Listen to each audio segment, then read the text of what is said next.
This is Andrea from Annie in Wonderland, how to experience the NDIS. So today we are talking about mobility aids as well. So they're a bit of a hot button topic at the moment because there is a lot of controversy about who pays for them under NDIS. So this is where something in your plan called consumables and assistive technology comes in. So assistive technology, it comes into two categories, high risk and low risk. Low risk is stuff that you'd find at the chemist, mobility store that you can buy off the shelf trial for a while, and NDIS will then either pay you back for that trial or fund another one. However, sometimes you do need an assessment, what's called a mobility assessment for that as well. So that's where an occupational therapist comes out to your house, looks at your activities of daily living, what are you doing, how can it be improved. So real life example is someone in a shower having a shower chair removes the need for someone to be present when they're showering, or non-slip mats at the sink so they can do their washing up if the unit or facility that they're in doesn't have a dishwasher. Where high risk AT assistive technology does need a lot of support around the use of it, because unfortunately some mobility devices can also be used and misused by unethical people on the team. So I've done a video on, and I'll link it up here, on what is the difference between a good and a bad support worker. So things that can be misused, and I'll touch on this more in the restrictive practices videos, are mobility belts. Great for assisting people and moving them from room to room, but the person need to remember to take them off once they're from bed to hoist to the wheelchair.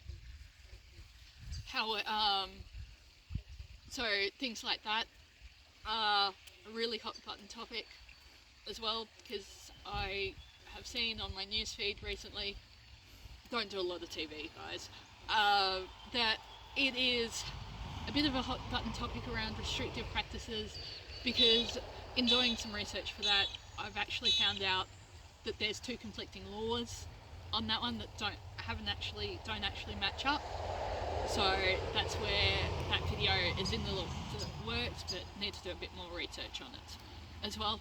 And guys, over September I will be taking some time off just to catch my breath, deal with some personal problems, but we will hopefully, fingers crossed, there'll be posting content as well. So that was just a bit of a side note.